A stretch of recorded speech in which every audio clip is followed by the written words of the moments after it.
പ്രിയപ്പെട്ട നാട്ടുകാരെ, നമ്മൾ തിരഞ്ഞെടുപ്പൊക്കെ കഴിഞ്ഞു.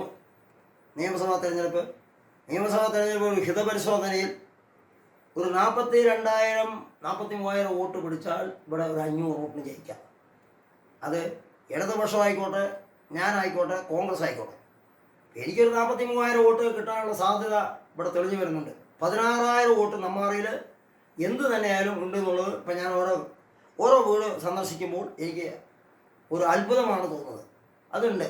അപ്പോൾ നമ്മൾ ഓരോ ബൾക്കായിട്ട് ഒരുപാട് കാര്യങ്ങൾ ചെയ്തതിൻ്റെ ബലമായി കൃഷിയൊക്കെ വിറ്റ് 5 ഏക്കർ കൃഷിയൊക്കെ വിറ്റ് ഒരുപാട് കാര്യങ്ങൾ ചെയ്ത ബലമായി. ഇതെന്ന് പറഞ്ഞാൽ 2000 മുതൽ ഇങ്ങോട്ട് പണിയെടുത്ത് ഇങ്ങോട്ട് തല്ലുകൊണ്ട് പിന്നെ കല്ലേറ് കൊണ്ട് CPMൻ്റെ നരനായാട്ട് കഴിഞ്ഞ് നമ്മുടെ വീട്ടിലൊരു പ്രശ്നങ്ങളുണ്ടായപ്പോൾ അതൊക്കെ വന്ന് തല്ലിയിട്ട് പോയി. നമ്മുടെ ഏടത്തിയമ്മ മരിച്ചപ്പോൾ ബോഡി എടുക്കാൻ പറ്റാണ്ട് പ്രശ്നങ്ങളൊക്കെ ഉണ്ടാക്കി. അപ്പോൾ അതെല്ലാം വലിയൊരു പ്രശ്നങ്ങളാണ്. അതിൻ്റെ പേരിൽ ഒരു ദുഃഖദുരിതങ്ങളൊക്കെ അനുഭവിച്ചു. പിന്നെ ഇവരുടെ വീട്ടിലൊക്കെ മരണമൊക്കെ നടന്നു. അപ്പം അന്ന് ആ തമ്പുരാക്കന്മാരൊന്നും അവിടെ കണ്ടില്ല. അതെ, ഇപ്പോൾ കോൺഗ്രസിൻ്റെ ഒരാൾ DIC നിന്ന് ജയിച്ചു പറഞ്ഞിട്ട് അന്നത്തെ കോൺഗ്രസ്സുകാരും കമ്മ്യൂണിസ്റ്റുകാരും BJPക്കാരും കൂടിയിട്ട് എന്നെ വന്ന് തെളിഞ്ഞു പോയി. അപ്പം ഞാൻ മരിക്കുന്നവരെ കോൺഗ്രസ്സുകാരൻ തന്നെ, മാറ്റമൊന്നുമില്ല. ഇവരെ കണ്ട് നിൽക്കണമില്ല. നമ്മൾക്ക് ദൈവം രാഹുൽ ഗാന്ധി, സോണിയാഗാന്ധി, പ്രിയങ്ക ഗാന്ധി. പിന്നെ ഇവിടുത്തെ ലോക്കൽ നേതാക്കൾ പറഞ്ഞാൽ കുറേ പണം ഉണ്ടാക്കുക, എന്നിട്ട് കുറച്ച് ബോർഡ് വയ്ക്കുക, കുറച്ച് നാട്ടുകാരെ ഭീഷണിപ്പെടുത്തി പിരിക്കുക, എന്നിട്ട് അതിൻ്റെ കടയിൽ കൊണ്ട് ബോർഡ് വയ്ക്കുക, ആ കടയിൽ കൊണ്ട് ഒട്ടുക, അവരെ ഭീഷണിപ്പെടുത്തുക. ഇങ്ങനെയൊക്കെ കോടികൾ ചിലവാക്കിയിട്ട് ഇവർ ഇലക്ഷൻ നടത്തുമ്പോൾ വെറും 12,000 രൂപയ്ക്ക് ഇലക്ഷൻ നടത്തിയ ഒരു വ്യക്തിയാണ് ശങ്കരനാണ്. നടന്ന് 77 ദിവസം എന്ന് പറഞ്ഞാൽ അതൊരു യാതന വേദനകളൊക്കെ അറിഞ്ഞ ഒരു വ്യക്തിയാണ്. നമ്മളൊക്കെ ഇവിടുന്ന് പണിയൊക്കെ 500 ആൾക്ക് ടീം പോലെ കൊടുത്തിട്ട് പണിക്ക് പോയി. ഹോട്ടൽ പണിക്ക് പോയപ്പോൾ ഇവിടുന്ന് നമ്മുടെ തങ്കപ്പേട്ടനെ കാണാൻ പോയി. തങ്കപ്പേട്ടനെ കൊണ്ട് ഹോട്ടൽ പണി 15 മണിക്കൂർ പണിയാണ് ആര്യാസ് ഹോട്ടൽ. ആ ഹോട്ടലിൽ പണിയെടുക്കുമ്പോൾ ഞാൻ പോയിട്ട് ഒരു മണിക്കൂർ സംസാരിച്ച് അദ്ദേഹം ഒരു തുള്ളി വെള്ളം ആ കുപ്പിയിലുണ്ടായിട്ട് അതിൽ പൊടിയിട്ടുണ്ട് പറഞ്ഞു. ഇത് 4ാമത്തെ പ്രാവശ്യം പറഞ്ഞത്. ഇവർക്കൊന്നും മനുഷ്യത്വപരമായിട്ട് ഇതില്ല. ഇവിടുന്ന് ഒരാൾ സനൂജ് പറഞ്ഞ ഒരാൾ ഇവിടുന്ന് നമ്മുടെ നെമ്മാറ മണ്ഡലത്തിൽ നെമ്മാറ വാർഡ് രണ്ടാം വാർഡ് പുതുന്നതിൽ നിൽക്കണം എന്ന് പറഞ്ഞോളൂ. അങ്ങേര് മാറിപ്പോയി. അതൊക്കെ ഒരു തെറ്റായ നടപടിയാണ്. എത്ര കോൺഗ്രസ്സുകാരെ വേദനിപ്പിച്ചിരിക്കുന്നവർ, എത്ര കോൺഗ്രസ്സുകാർ മാറി നിൽക്കണം. മുതൽ ഇവിടെ പഞ്ചായത്തും പോയി. എന്തുകൊണ്ട്? ഇവരുടെ ഗ്രൂപ്പ് കളി.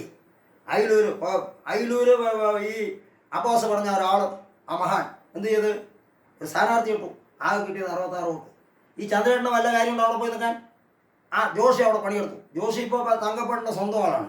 പക്ഷേ ഇതൊന്നും സത്യം പറഞ്ഞാൽ വില വയ്ക്കില്ല. അവിടെ കാടികൾ വേറെയാണ്. പിന്നെ കോൺഗ്രസിൻ്റെ പ്രവർത്തകരോട് പറയണത് പകുതി ആൾക്കാർ കോൺഗ്രസ്സുകാർ വേദനയോട് കൂടിയിട്ട് ഇവിടെ ഇരിക്കുകയാണ്.